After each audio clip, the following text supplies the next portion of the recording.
اعوذ باللہ من الشیطان الرجیم بسم اللہ الرحمن الرحیم۔ نور الانوار کا ایک ابتدائی سبق ہے، مصنف نے کتاب میں لکھا تھا الحمدللہ الذی ہدانا الی الصراط المستقیم۔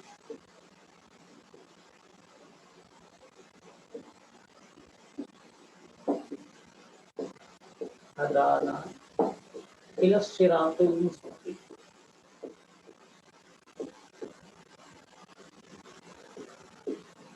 اس میں جو سبق سمجھانا ہے وہ ہے ہدایت کا معنی اور استعمال۔ اس کے معنی کے بارے میں مصنف نے دو قول بیان کیے ہیں۔ ایک کیا ہے الدلالۃ الموصلہ الی المطلوب، شرح تہذیب والے کہتے ہیں ایصال الی المطلوب۔ الدلالۃ الموصلہ الی المطلوب یعنی وہ رہنمائی، وہ دلالت جو ڈائریکٹلی مطلوب تک پہنچا دے۔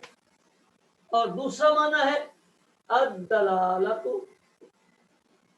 علی ما یوصل الی المطلوب، یعنی اس چیز تک رہنمائی جو مطلوب تک پہنچائے گی، یعنی دلالت میں نہیں پہنچانا مطلوب تک، اس میں تو دلالت ہی مطلوب تک پہنچا رہی تھی، یہ دلالت اس گلی میں پہنچائے گی جو گلی مطلوب تک لے کے جائے گی، یہ دلالت اس راستے تک، اس چیز تک پہنچائے گی جو مطلوب تک لے کے جائے گا۔ یعنی یہ اس کو شرح تہذیب والے کہتے ہیں اراءۃ الطریق، راستہ دکھانا، اور اس کو کہتے ہیں ایصال الی المطلوب۔ وہی بات ہے، بات سمجھ آئی؟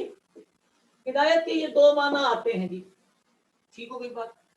اب یہ جو دو معنی آتے ہیں یہاں پر ہم نے کون سا کرنا ہے؟ مصنف کہتے ہیں استقراء دو قاعدے بیان کیے جاتے ہیں۔ اگر یہ دو معنی آپ کو سمجھ آ گئے ہیں تو میں آگے چلتا ہوں۔ ایصال الی المطلوب ایک معنی ہے اور ایک معنی ہے اراءۃ الطریق۔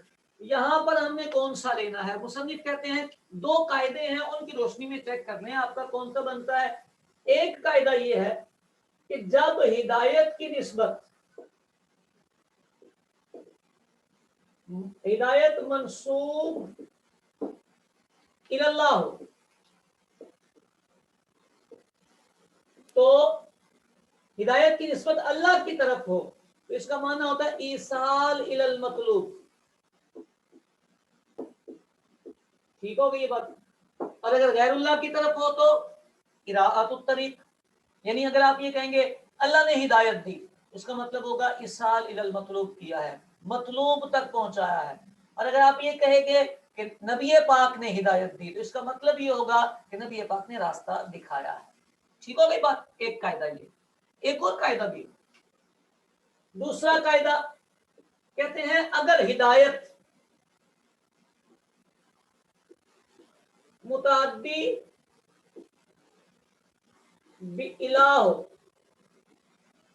الہ کے ساتھ متعدی ہو، یعنی اگر ہدایت الہ کے ساتھ آئے،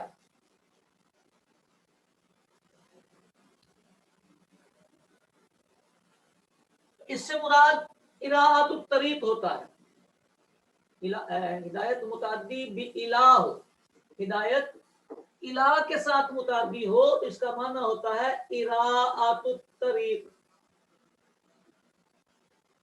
اور اگر الہ کے بغیر ہی متعدی ہو، ڈائریکٹلی مفعول کو نصب دے دے تو ایصال الی المطلوب اس کا معنی ہوگا۔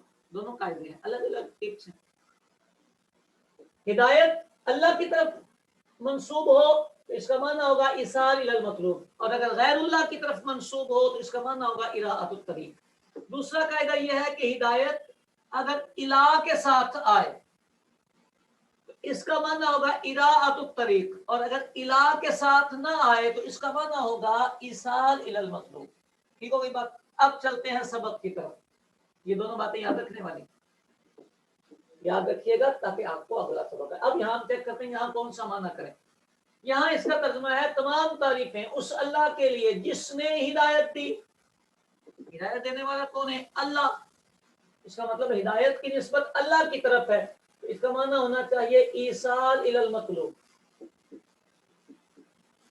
اللہ کی طرف نسبت ہے نا جی،